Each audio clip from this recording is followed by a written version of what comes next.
Hi, I'm Patty Paul, and this is the Living Wisdom Show. Today I'm going to have two guests, and the first one is my friend Dale Carley. And Dale is a very well-known channel, among other things, and he will be channeling our mutual friend Baratta. Baratta, a wonderfully wise and loving being. Because we want to give most of our airtime today to Baratta, I'm going to invite Dale to begin his channeling process, and I'd like the camera to be on Dale to capture that interesting part. And as that happens, I'll read an introduction or a bio about Dale himself. Then the opening credits will run, and after that, I believe we'll have Baratta with us today.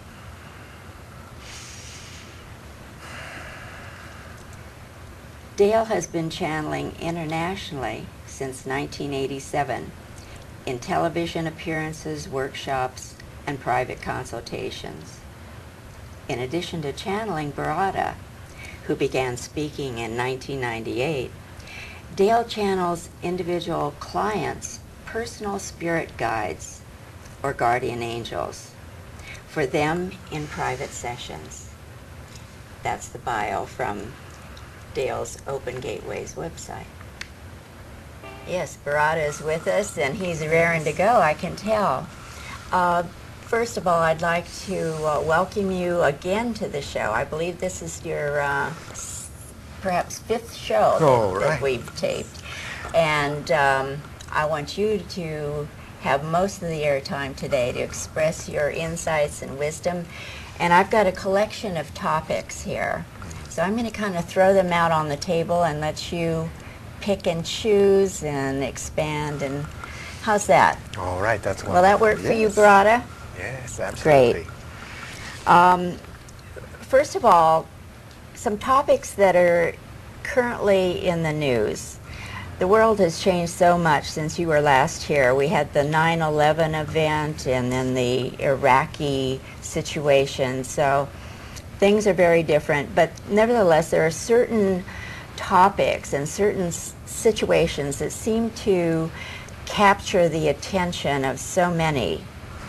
And so I'll give you the selection, and you can go for it. All right. Number one, recently we just experienced this massive power outage in America from Ohio to the East Coast and north up into Canada. So that would be one of the subjects. Right. Another one, the planet Mars is closer to Earth now than it's been in a long time.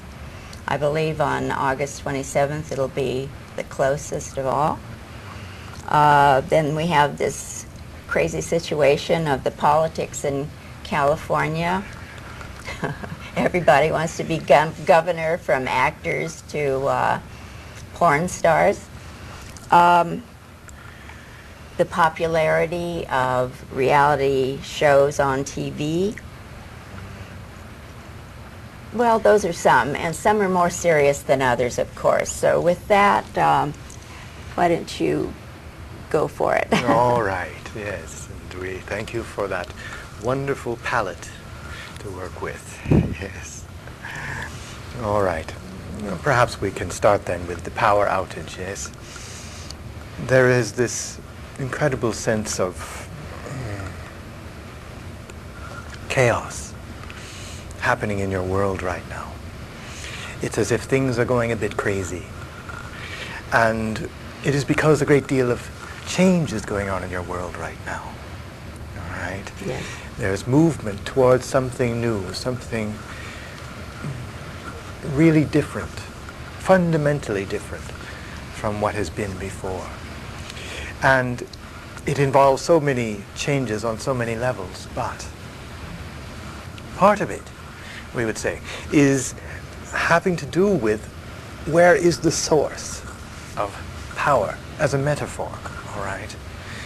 And because in your physical life, in your reality, things often express themselves as metaphors, When things are going on inside that you may not be aware of or may not be dealing with, you can find them out there in your reality as metaphors. And usually they're fairly simple to recognize. And so, yes, with a massive power outage, yes, where is your power coming from? You know, with the various activities going on in your world, politically and militarily, that you have a certain degree of response that's going on to the various threats, all right? The threat of terrorism, the threat of violence in other forms. And the response to that is to draw upon the sense of what power is and to respond to it, to call out the troops, etc., to send them over there, to make things safer. Yes, to respond to the threat, to respond to the fear that's in the world. The fear of, yes, horrible things happening, yes, once again. And one of the things that is absolutely essential in this world is that individuals look within themselves to discover what is my source of power. What is it that I can draw upon in myself to affect what's going on in my world? What is it that I can draw upon to change what's going on in my world? And absolutely, it is first and foremost a process of recognition that you individually have a choice that it is yours to make, all right, about how you want to relate to your world, how you want to envision your world. Because what you hold in your mind and in your heart about your world has impact on what goes on in it. And the extent to which you put that responsibility outside of yourself and say, it's the government that's going to take care of that, it is the society that's going to take care of that, it is the world in general out there that I'm not a part of that is going to take care of this or that problem in the world. To the extent that you disown your own personal choice, then that will be the extent to which you see things out in your world reminding you of what the issue is. And in this case of the power outage, that is very much the case, you see. All right. Okay, and then I had mentioned Mars, the Yes. close proximity to Earth, Yes. especially in this month of August 2003. Yes. All right. Yes. And there is that strong orientation, association with Mars, and having to do with personal power, yes? Having to do with the sense of passion and the sense of forthrightness. Mars in your history called the god of war, yes? Mm-hmm. Absolutely. And there's that sense beneath and beyond that of personal power. And yes, it was the god, it was something external. But truly, that is a representation of what is within, absolutely. And so, yes, once again, power. All right? And with the politicians, yes, in California here, all right. There has been a sense of lost confidence, mm-hmm. of course, in the state government as a whole, all right, in terms of, well, all right, we've got the budget crisis, we've got the deficit, etc., and how is this being handled? Is it being handled well enough? And there's been a decrease in confidence in steps over and over and over again until now it has gone so far that this grand grassroots movement of let's have a recall, yes? And there are many points of view on that recall. Is it positive? Is it negative?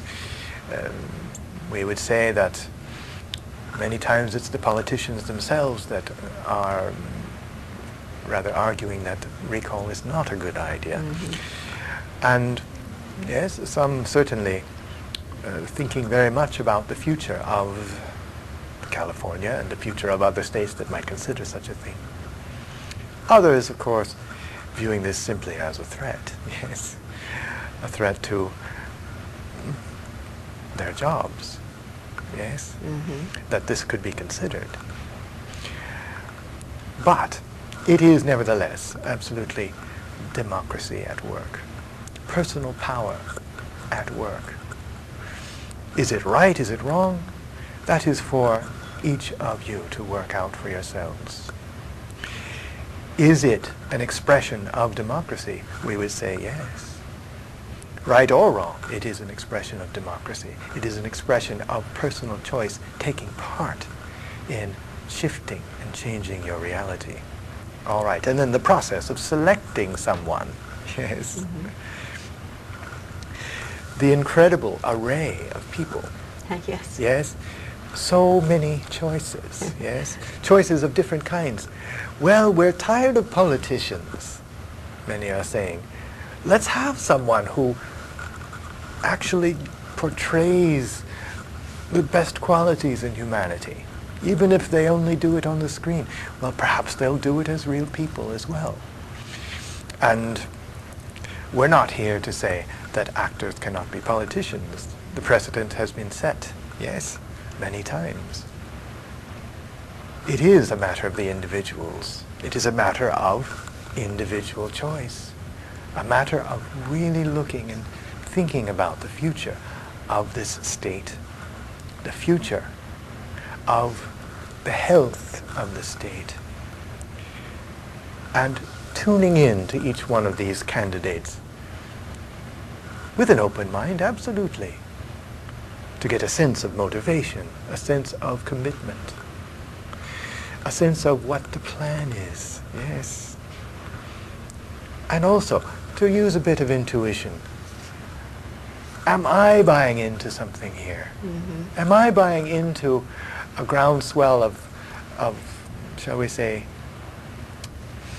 enthusiasm that may not be based in a positive motivation about really getting something done here? Is it that I would rather see a movie star, for example? Would I rather see that? Yes. What is my motivation in making that choice? Yes, each person must consider that. And so that is, yes. Excuse me, that it comes to mind. That's, you're suggesting how each voter can take their power back by looking into the depth of who the person is that they're considering. Yes, and the point is that choices are more powerful when they're fully considered, when they're not the, quote, easy choices. You understand? Yes. When there's some complexity to it, when there's some consideration to be done. That's taking more responsibility. That's taking more care with what is going to happen in your state. That is owning that you actually do play a role, you see. That is not just the whim of let's have a movie star. It is let's see what we can do to correct what's going on in the state. Or it's not about let's just pick a Democrat because I'm a Democrat, I want a Democrat. Exactly. Yes, precisely. It's deeper than that. Yes, beautiful. Well, so far these three subjects have this common thread of power. Yes, they do. I'd like to go back to this Mars situation because there are people, especially in the metaphysical community, who believe that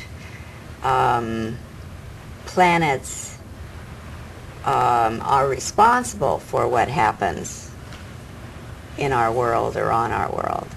And so maybe we could just point that out, that they may have an influence, or they are maybe symbols. What would you say about that? Reflections is what we would say, absolutely, okay. All right. That it is an interplay, all right, between your personal consciousness and the universe in which you exist. I see. You see? All right, and so when you are moving into a place of dealing with power, then you will see such things as, Oh. oh, Mars is coming. And you may see that in your horoscope for next month, you see. And say, oh, I'm going to be dealing with power. You see, that is your universe. That is your personal reality talking to you. Mm-hmm. So we're like attracting these symbols and representations and metaphors That is one because way of where putting we it. are Absolutely. personally and Yes, another way of putting it is that in this brilliantly wonderful movie screen that your reality is, as an expression of all that is going on within you, yes, both nearby and at a distance, you can see messages about what's going on inside of you. You can see feedback of what it is you're working on, what it is you're not working on, what it is you're not dealing with, what it is that is your current phase of examination and exploration. All of these things are speaking to you. All right? yes, there are many clues if we only open our eyes and pay attention to them. Yes, indeed. Yes, indeed. And it is a wonderful, magical thing to open to those clues. Yes, I'm finding that out more and more myself. Okay, this is a very light topic, but there is so much attention, especially in America. Well, it comes to mind in Japan and Great Britain as well, on these reality television shows. I mean, what's up with that, Baratta? All right. All right. Yes. All right. Several things, if we may. First of all, there is this, shall we say, the status quo of personal life, that people find themselves in a sort of a mundane existence, all right? At least from their own point of view, they may judge it as such. Not that it necessarily is. But in the day-to-day of life, many people find themselves in a frame of mind where things are just routine, yes? Where things are, all right, I go to work, I work all day, I come home, I have things to take care of when I get home, I have a family to take care of, I have this and that, and then I go to sleep, and then I get up the next day and so on, and I may go out for the weekend or whatever. But there's just a certain sense of mundaneness to it, all right? And it gets to a point where adventure seems rather remote, all right? Adventure seems rather distant and not a part of, quote, responsible life, all right? And so what we would say is that a big piece of the attraction of the reality shows is that it is an alternate reality. It is a bunch of people, yes, that are experiencing something extremely unusual. And they're being thrown together to, yes, usually in some sort of competitive manner, yes. They're being thrown together to sort of hash out a task, yes, to accomplish something that is rather unusual. And you have the survival shows, and then you have the pick a mate type of shows. And Big Brother, and yeah. Yes, and Big Brother, and there's a sort of risque element, yes. Yes. And of course there's the voyeuristic element as well, that, oh, I'm getting a chance to look into someone else's life here. And this is really fascinating. And it is interesting to look at. I must confess, it's a guilty pleasure occasionally of mine. And I know they're so contrived, and they cast those shows with particular personality types. Yes. Yes, deliberately so, absolutely, to make it interesting for the camera, yes. It's true. Yes, indeed. And especially for those who are tuning in and watching those commercials, yes. And so it is fascinating and interesting to look at what's going on inside of a person who is watching that, all right?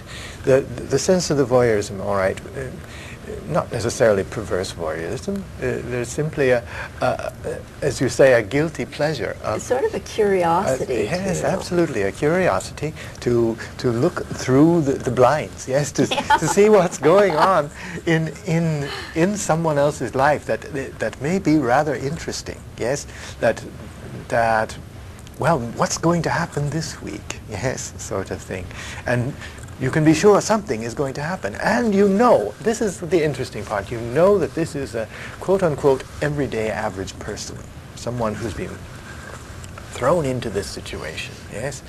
And yes, of course, there may have been auditions and so on, but nevertheless, this is an average person. And so there's a sense of identification, right?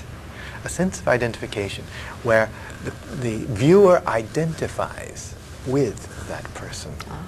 All right, where the viewer can sort of put themselves in their place, in that place of, whoa, what's happening here? And also that sense of the voyeurism of watching something that perhaps you would not ordinarily see. All right. This provides, yes, a sense of excitement, a sense of adventure to the watchers, yes. And we would say, all right, the one thing that we recommend people to look at in this arena is this a substitute for your own personal adventure? All right? If it is, then perhaps consider what would be adventure for you, and would you be willing, with harm to none, yes, would you be willing to give yourself such an adventure? That's a great suggestion. Right. Yes, indeed.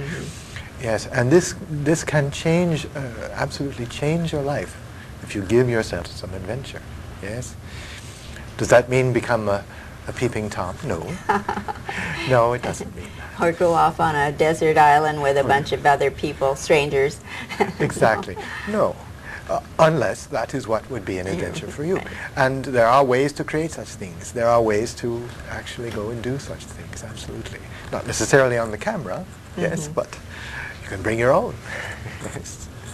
Yes, and certainly, absolutely, we recommend to be willing to consider such things as part of your own personal life and as part of taking back your power, part of taking back your choice for what kind of life you want to have, because it is always, and always has been, up to you.